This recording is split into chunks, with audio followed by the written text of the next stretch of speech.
Karena perang ini bisa merambat kemana-mana ya. Tapi tahu-tahu pintaran dia daripada gue. Sekarang saya berani mengaku, maaf Pak, salah waktu itu ya.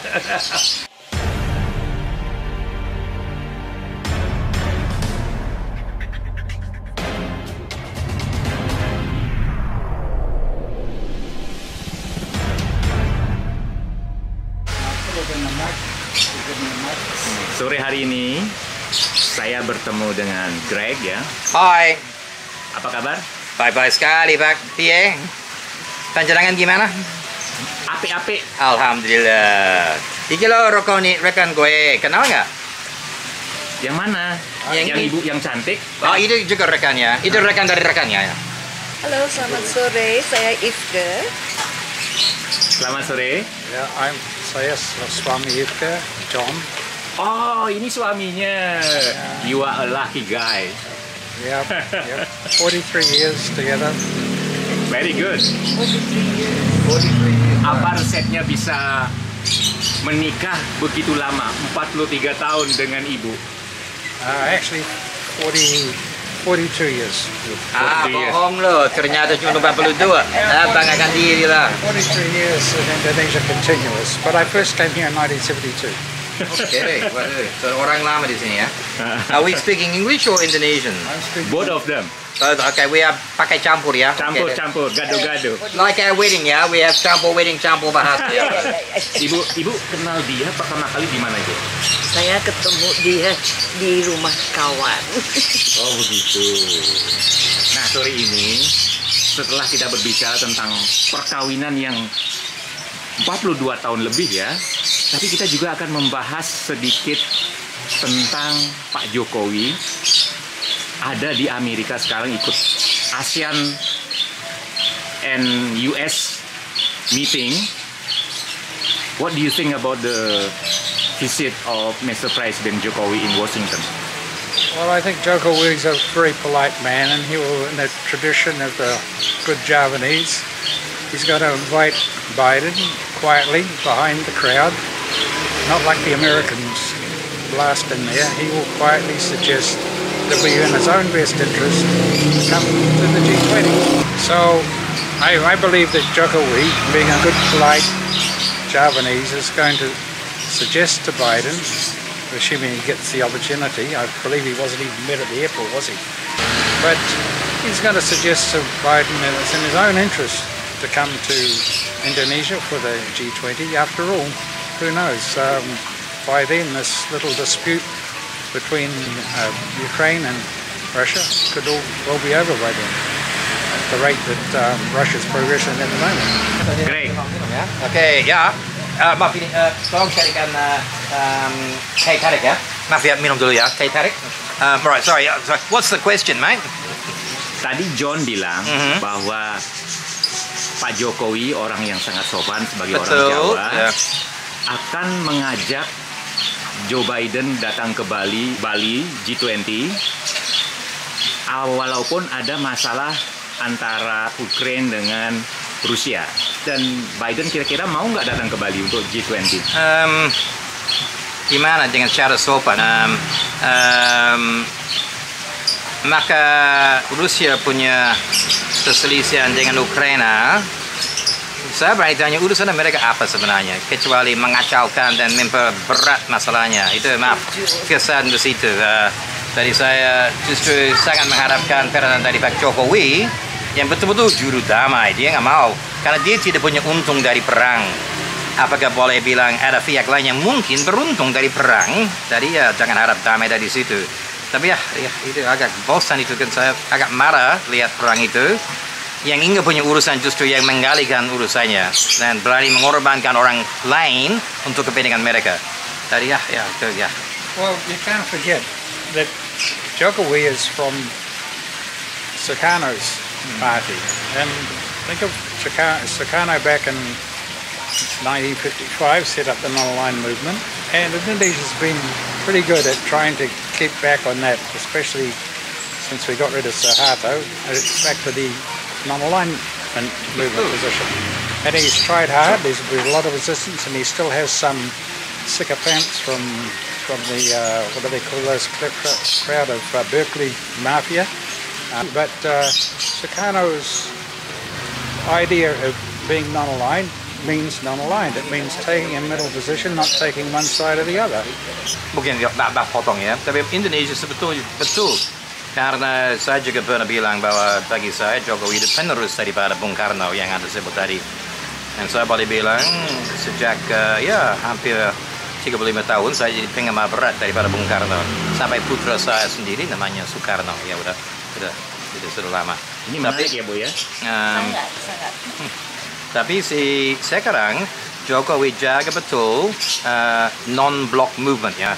Non-block berarti dia tidak mau cari kepentingan selain kepentingan Indonesia yang netral, active, free, tapi active and free, tidak tergantung pihak ketiga A atau B atau C, tapi cari kepentingan Indonesia sendiri saja dan jangan ikut campur urusan orang. Itu kan kira-kira inti daripada non-block yang betul-betul bukan cuma omong dari si Jokowi. Jokowi keras sama China, keras sama Rusia, keras juga dengan Amerika. Kalau macam Freeport itu boleh sebut sebagai contoh. Kalau Natuna dengan China, pokoknya dia tidak pandang bulu. Indonesia perlu apa yang fair, oke, itu yang diperjuangkan. Jadi bagi saya itu yang realistis, bukan lu siapa, oke, gue ikut. Enggak, itu Anda punya kepentingan apa, oke, kepentingan kita terlibat di mana, oke, ini benar-benar kepentingan kita, oke, kita mendukung sejauh mana betul-betul benar dan mendukung kepentingan Indonesia. Jadi ya, jarang negara bergerak begitu. Sekarang sudah semuanya main jilat-jilat kiri, jilat kanan. Termasuk kalau saya berani bilang, saya kadang-kadang marah dengan negara saya sendiri yang tidak berani perjuangkan kepentingannya sendiri. Cuma nurut untuk kepentingan lebih besar. Negara mana ini Anda berasal? Harus aku ya. Saya berasal dari Australia, tapi saya nggak boleh bilang agak jauh dari Australia. Jadi dulu penggemar berat daripada All the Way with LBJ, tapi sejak Lyndon B. Johnson. Lyndon B. Johnson, ya dulu waktu saya aktivis muda itu teriakan saya. Tapi sekarang saya bilang Soekarno, jadi agak berbeda sifatnya. Well, I remember greeting LBJ with, "Hey, LBJ, how many kids did you kill today?" Right, At the airport when he came to New Zealand. right. So I was against you guys then. Waktu zaman muda, Pak John ikut aktivis. Tapi tahu-tahu pikiran dia daripada gue. Sekarang saya berani mengaku, maaf Pak, salah waktu itu ya. Memang benar, kami semestinya jangan ikut campur di Vietnam. Sekaligus jangan ikut campur di Afghanistan, jangan ikut campur di Syria, yang pakai kemana-mana gue sudah ikut campur utara. Kenapa Australia selalu ikut Amerika? Ya, Sycophant. penjila di tadi. Psikofant ya, demi kepentingan bahasa Inggris. Istilahnya psychopath ya, tulisannya terserah, tapi berarti ya penjilat lebih gampang. Lebih gampang penjilat ya. Tapi Australia mesti kami memang punya satu alliance, satu hubungan strategis dengan Amerika. Tapi kita mesti pakai mata terus. Apakah untungkan kita atau tidak untung? Mungkin untung 50 tahun yang lalu waktu perang, oke. Tapi apakah sekarang serelevan waktu itu atau lebih banyak kita bayar daripada kami menerima? Ini namanya bisnis. Nah, kami keluarkan apa untuk dapatkan apa? Apakah ini satu deal yang bagus? Ya logis saja, enggak. Bukan cuman ya pecinta ya. Jangan cinta buta itu kan ya. Seperti ibu Jawa saya dari Jawa bilang, sebelum menikah, buka mata sebesar-besarnya. Nah, kalau saya bilang jangan sampai kawin dengan negara lain, tetap buka mata selebar-lebarnya untuk lihat orangnya. Bu, kalau ngomong-ngomong soal cinta buta, Ibu fall in love dengan John karena cinta buta atau hal lain, Bu?